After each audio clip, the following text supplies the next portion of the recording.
2006 Delhi airport. एक छोटी सी airline अपनी पहली फ्लाइट के लिए प्रिपेयर कर रही थी, दिल्ली से इम्फाल वाया गुवाहाटी। इस छोटी सी एयरलाइन का नाम था इंडिगो। उस वक्त इंडिया के आसमान में किंगफिशर और जेट एयरवेज जैसे बड़े नाम राज कर रहे थे। एयर ट्रैवल एक लग्जरी थी और नए एंट्रेंट्स को कोई भी सीरियसली नहीं लेता था। लेकिन आज 2025 तक आते आते इंडिगो इंडिया का सबसे बड़ा एयरलाइन बन चुका है। पूरे देश के एयर ट्रैवल मार्केट का 60% से भी ज्यादा हिस्सा इंडिगो के पास है। ये कहानी है एक ऐसी कंपनी की जिसने ग्लैम और शो के बिना सिर्फ डिसिप्लिन, एफिशिएंसी और टाइमिंग के दम पर पूरा एविएशन इंडस्ट्री बदल के रख दिया। ये कहानी है इंडिगो की।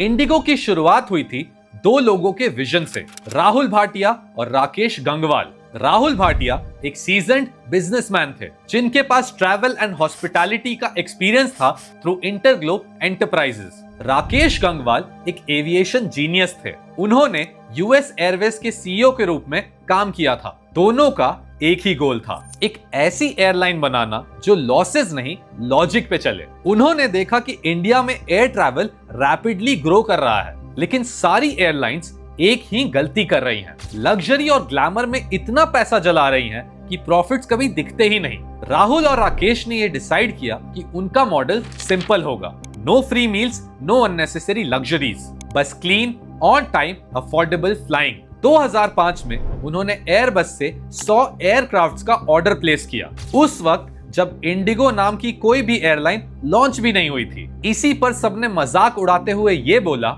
एक एयरलाइन जिसका एक भी प्लेन रनवे पे नहीं है वो 100 प्लेन्स ऑर्डर कर रही है। लेकिन राहुल और राकेश ने एक चीज पहले ही समझ ली थी, फ्यूचर ग्रोथ के लिए एडवांस प्रेपरेशन ही सबसे बड़ा वेपन होता है। और उन्होंने एयरबस के साथ एक गोल्डन डील लॉक कर लिया, कम प्राइसेस, फास्ट डिलीवरी और लॉन्ग टर्म पार्टनरशिप। अगस्त 2006 में इंडिगो की पहली फ्लाइट ने उड़ान भरी और उस दिन से शुरू हुई एक ऐसी जर्नी जो आज तक नहीं रुकी। इंडिगो के पास ग्लैमर नहीं था, लेकिन एक इनविजिबल वेपन जरूर था।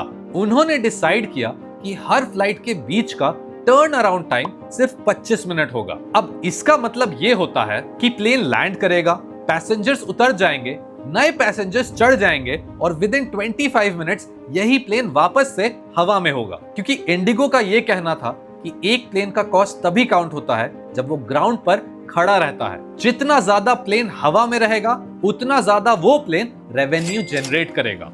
यही सिंपल प्रिंसिपल था जिससे इंडिगो हर दिन एक प्लेन से 9 फ्लाइट्स तक ऑपरेट करने लगा, जबकि बाकी एयरलाइंस सिर्फ 6 या 7 तक कर पाती थी। और फिर आया उनका दूसरा master stroke, fleet commonality. Indigo सिर्फ एक ही मॉडल का एयरक्राफ्ट यूज करता था, एयरबस A320 फैमिली। अब एक ही मॉडल होने का मतलब ये होता है कि पायलट ट्रेनिंग एक ही टाइप की, low maintenance cost, common spare parts और हाई क्रू फ्लेक्सिबिलिटी।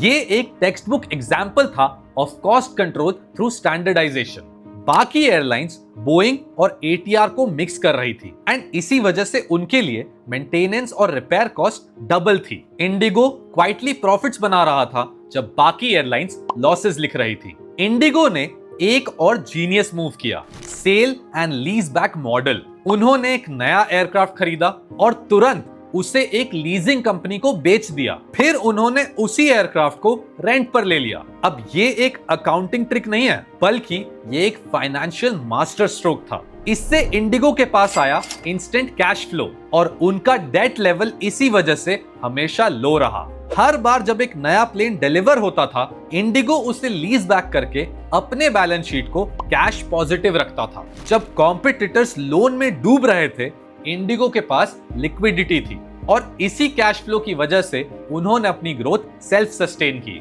ना ही एक्सटर्नल बेल आउट्स और ना ही रिस्की लोन्स। यही रीजन था कि जब किंगफिशर कोलैप्स हुआ, जेट एयरवेज बंद हुआ, स्पाइस जेट अनस्टेबल हुआ, इंडिगो साइलेंट स्पीड में ग्रो करता रहा। इंडिगो का सिस्टम सिर्फ फाइनेंशियल नहीं, साइकोलॉजिकल भी था।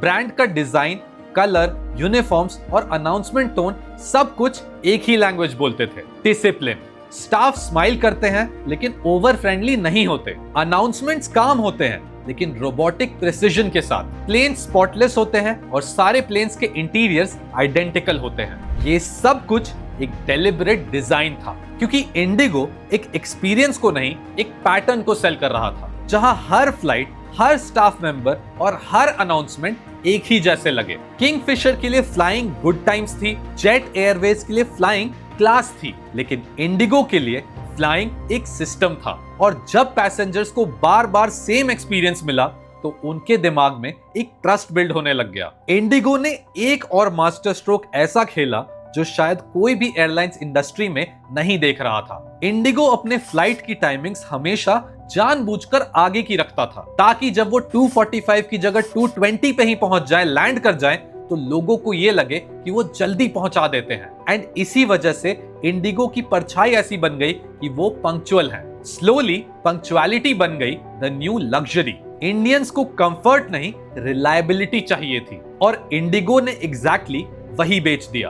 2008 में ग्लोबल रिसेशन आया, एविएशन इंडस्ट्री में टर्बुलेंस शुरू हो गया, फ्यूल प्राइसेस स्काई हाई थे और किंगफिशर और जेट एयरवेज के लग्जरी मॉडल्स कोलैप्स करने लगे। किंगफिशर ने अपने लाउंजेस, वाइन और प्रीमियम मील्स के खर्चे में अपनी बैकबोन तोड़ दी। जेट एयरवेज डेट के नीचे दब गया, और जब पूरी इंडस्ट्री लॉस में थी, इंडिगो क्वाइटली प्रॉफिट्स दिखा रहा था। 2011 में जब किंगफिशर अपने लास्ट फेज में था, इंडिगो इंडिया की लार्जेस्ट डोमेस्टिक कैरियर बन गई। उन्होंने प्रूव कर दिया कि एक डिसिप्लिन्ड कॉस्ट स्ट्रक्चर और मिनिमलिज्म भी एक ब्रांड बन सकता है। कोविड-19 ने एविएशन इंडस्ट्री को हिला दिया।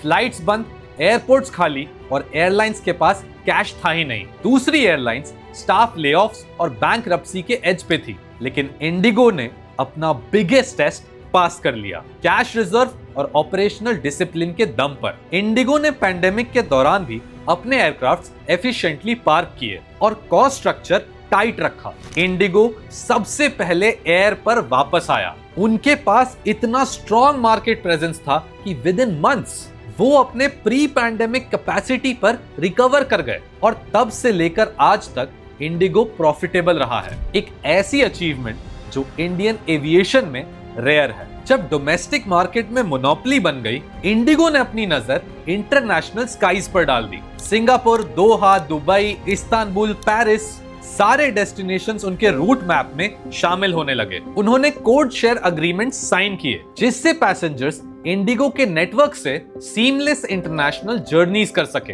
कंपनी ने अनाउंस किया कि उनका लॉन्ग टर्म गोल है India to the world connect करना, एक low cost yet premium flying experience के साथ। और इस ग्लोबल एम्बिशन के लिए इंडिगो ने वाइड बॉडी एयरक्राफ्ट इंट्रोड्यूस करने की प्लानिंग भी शुरू कर दी। लेकिन सक्सेस के साथ कंपटीशन भी आया। टाटा ग्रुप के टेक ओवर के बाद Air India aggressively international routes expand कर रहा है। एयर इंडिया 2.0 अपने नए एयरक्राफ्ट्स, प्रीमियम कैबिन्स और लॉन्ग हॉल फ्लाइट्स के साथ ग्लोबल ब्रांड बनने की रेस में है। पर इंडिगो का एडवांटेज अलग है, ऑपरेशनल एक्सीलेंस। जहां एयर इंडिया इमेज रीबिल्ड कर रहा है, इंडिगो के पास ऑलरेडी लोगों का ट्रस्ट और टाइमिंग डिसिप्लिन है। आज भी अगर इंडिया के किसी एयरपोर्ट पर जाया जाए, हर दूसरे गेट पर एक ब्लू टेल खड़ा होता है, इंडिगो का प्लेन। वही साइलेंट डोमिनेशन जिसे किसी ने अनाउंस नहीं किया पर सब मान गए। इंडिगो के सक्सेस के पीछे कोई सीक्रेट नहीं है,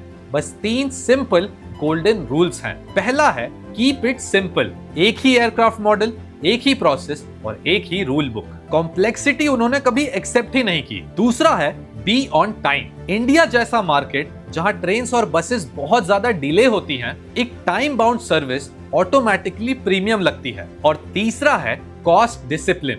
हर लीटर फ्यूल और हर मिनट का कैलकुलेशन एक साइंस है इंडिगो के लिए, और उन्होंने कभी भी अननेसेसरी मार्केटिंग में पैसा नहीं जलाया। ये 3 प्रिंसिपल्स एक मशीन बन गए, एक ऐसी मशीन जो 24/7 चलती है एंड ऑलमोस्ट एरर फ्री। आज जब एक इंडिगो प्लेन रनवे पर स्मूथली ग्लाइड करता है, वो सिर्फ पैसेंजर्स नहीं, एक फिलॉसफी ले जा रहा होता है। एक फिलॉसफी जो कहती है perfection is not achieved by adding more, it's achieved by removing what's unnecessary. Kingfisher ने स्टाइल बेचा, जेट एयरवेज ने क्लास और स्पाइस जेट ने ऑफर्स, लेकिन इंडिगो ने बेचा ट्रस्ट। और ट्रस्ट एक ऐसी करेंसी है जो कभी भी डेप्रिशिएट नहीं होती। इंडिगो ने प्रूव किया कि बोरिंग भी प्रॉफिटेबल हो सकता है अगर वो कंसिस्टेंट हो, और इसी कंसिस्टेंसी ने एक छोटी सी एयरलाइन को एक नेशनल बैकबोन बना दिया। 2006 में जहां लोग हंस रहे थे, आज वहीं इंडिगो पूरे इंडियन स्काईज को ब्लू कर चुका है। एक एयरलाइन जो क्वाइटली ऑपरेट करती है, पर पूरे देश की एयर कनेक्टिविटी उसके शोल्डर पर टिकती है। इंडिगो ने दिखाया कि विजन और पेशेंस के साथ एक कंपनी सिर्फ सरवाइव नहीं, डोमिनेट भी कर सकती है। ना लाउड ब्रांडिंग, ना ओवर प्रॉमिस, बस एक सिंपल सा promise, on time every time. और जब हर फ्लाइट शेड्यूल के हिसाब से टेक ऑफ करती है, इंडिगो साइलेंटली दुनिया को याद दिलाता है कि सक्सेस हमेशा उन्हीं की होती है जो नॉइज नहीं, डिसिप्लिन क्रिएट करते हैं।